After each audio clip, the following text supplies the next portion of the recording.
Alright guys, welcome back for another part of the PokéPark Wii 80% tutorial. This is nearing the end. This is the Granite Zone section. A long and arduous path. So once you're done with Haunted Zone, you want to run on over to Ponyta for your final dash upgrade. You're going to need 1500 berries for this. Now, on a normal run, you'll have 1545 berries, maybe a little bit more, depending on the red berry or golden berries, leaving you with 45. If you don't have 45, you're going to run into a little bit of an issue coming up. But now we're maxed out. You should have 45 remaining at least. You want to run around the right hand side because I think that's a little bit faster than the left hand. Talk to Skorupi. You don't need a double dash anymore, by the way. This max dash is faster than double dashing, so you don't have to worry about it. Or it's at least the same speed, but it's a lot easier just to mash than it is to time, so. Blah de blah, plot points, just mash and mash, mash, mash, mash, mash, and mash, mash, mash. And enter on through to the Granite Zone.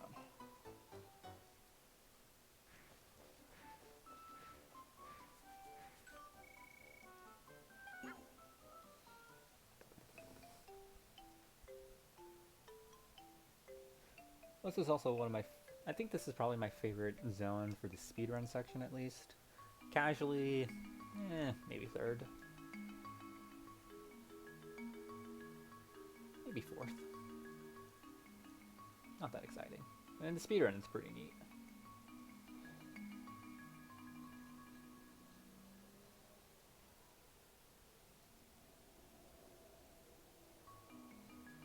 So go on and just run up straight. Hopefully these Pokemon will be out of your way, and this way you can talk to Charizard.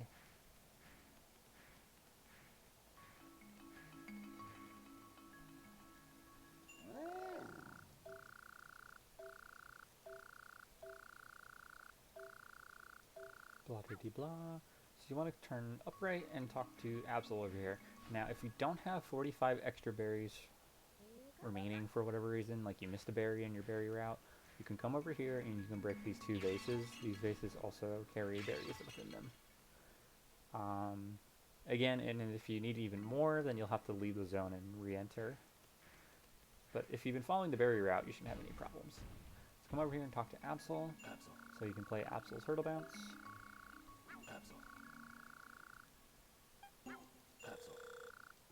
And skip.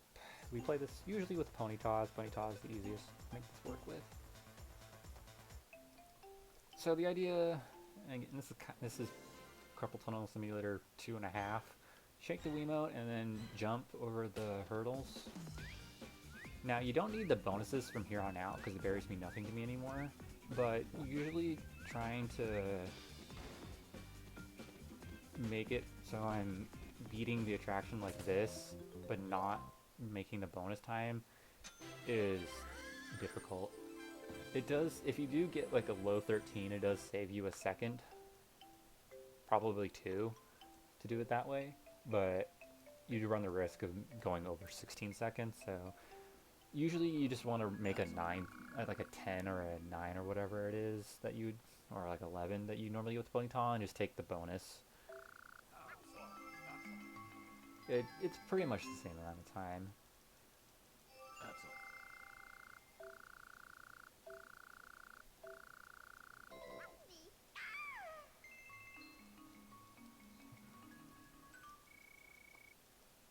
So, down left, keep running over here to Hoppip. Hopefully Charizard stays out of your way.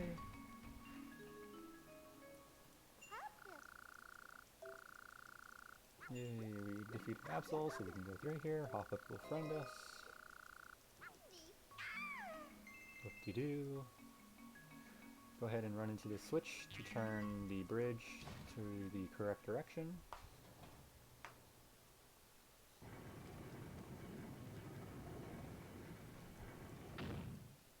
Run across and make sure you hit this switch to turn it back to the original position, because if you don't, you're going to be sad.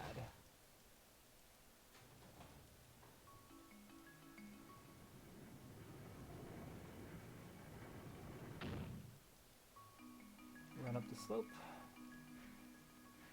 and turn right towards Flygon.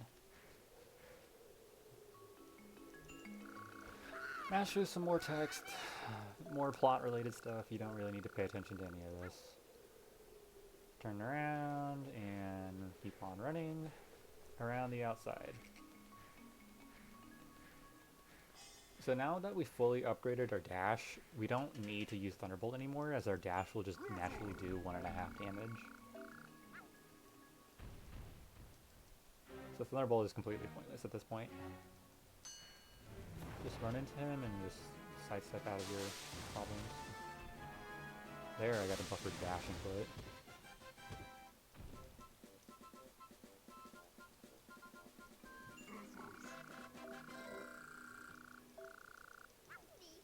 And you've defeated Blastoise.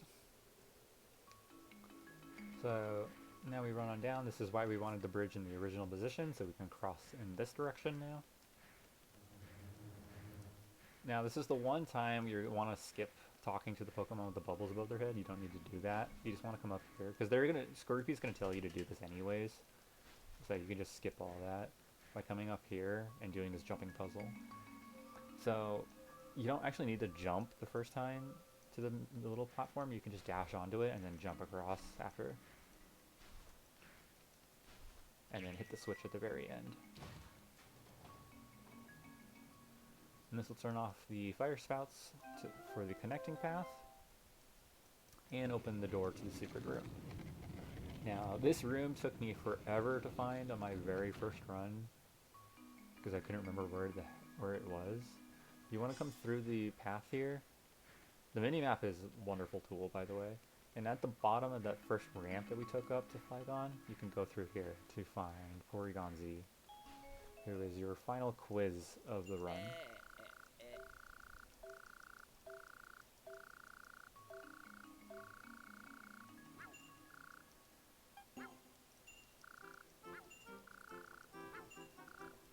His name is Porygon Z.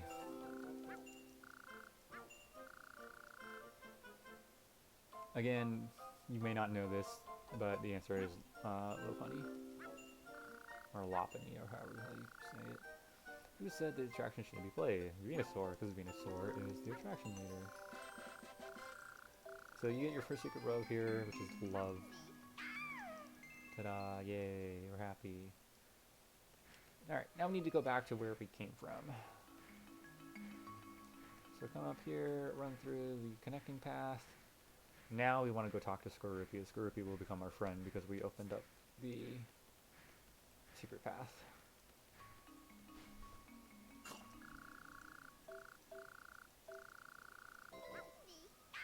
So this movement right here can suck because the camera gets moved around. You just kind of have to work with it. And so you can talk to Bronzor. And Bronzor won't let you pass until you do this anyways. And then they become your friend.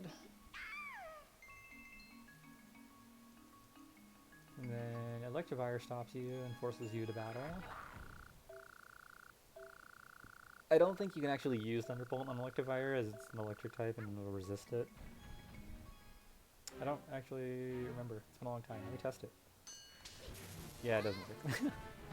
So just keep using your dash and he'll use Swift.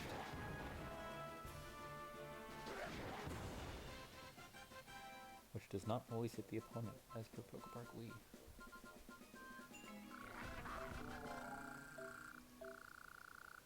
So there's a switch at the top of this pyramid.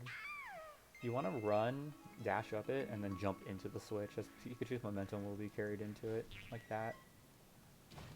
So you don't have to jump onto the little pedestal and dash into it. Here you want to just hold up and jump, and then dash. Otherwise you will hit the switch a second time, which doesn't do anything, it just bounces you off. Check the rope cart, travel over this very sketchy box cart over to Togekiss. This is, if you remember all the way back in Meadow Zone, your first obstacle hop, here's your second one. Here at the end of the game. Again, it's just platforming. I can't teach you how to be good at platforming. You just have to kind of go for it. You can do a little bit of a skip right there. I actually fell off because I grinded on the edge. You don't have to hit every single one. Wow, I'm being really bad at this. It takes practice. And it's a lot of D-pad movement. There we go. If you're good, not like me, you can get an 89 on that pretty easily with a little bit of practice. So Togekiss will give you the second word, which is peace, and it will also tell you the last one is a Snorlax in the cavern zone. So now we have to get to the Drifloon stop ASAP. So ride the rope card back.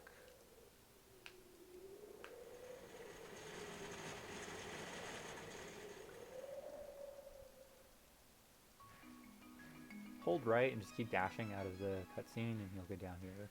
It is faster to use the connecting path than to run up the ramp to where Blastoise was by about 4 seconds, I believe. So it is faster to run this way. Even with this movement. And then the stop is right here.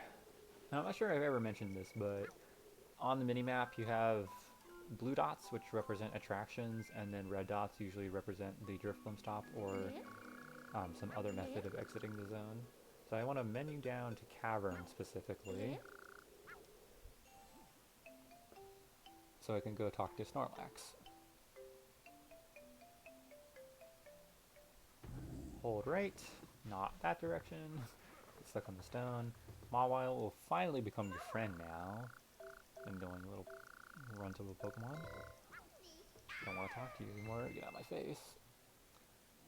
And then come down here and talk to Snorlax, who will give you the word for free, which is rainbow.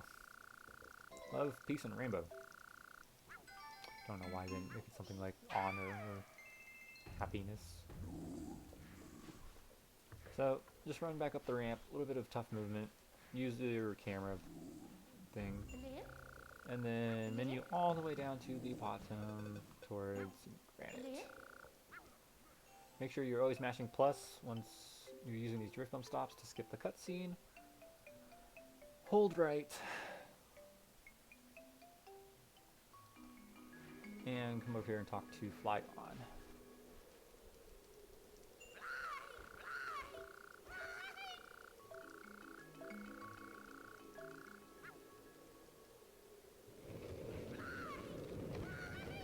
And then I'll open up the Promise Gate.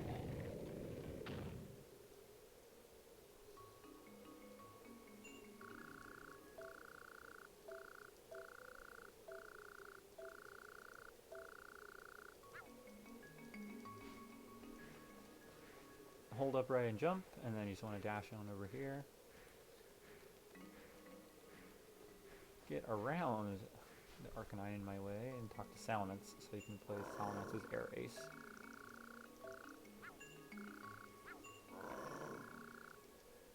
Yes. So we're going to play this with Togekiss, as that's usually just our only or best option. Togekiss needs a goal of 12,000, the bonus is 10, so regardless we have to get more, so we're going to have to watch the bonus cutscene. In theory, if we had a better Pokemon, we wouldn't have to watch the bonus cutscene. This is like Circle Circuit, but you get a little bit more movement, and then if you mash 2, you use your move. Again, blues are 100, oranges are 300, gold and blacks are worth 1,000. So you need 12,000 points. You can also run into the targets as well. I used to not know about the move, because I never read the instructions, so I would have to try and do this without using the move, and that was really tough. I believe Togekiss is Whirlwind or Air Cutter or something like that. But yeah, as long as you're just moving around in a figure 8 pattern and just mashing the 2 button, you'll usually win pretty easily.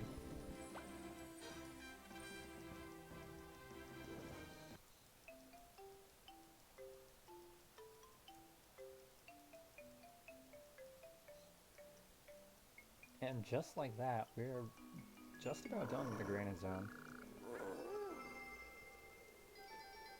Only one more prism piece to go in the entire game. Blah, blah, blah.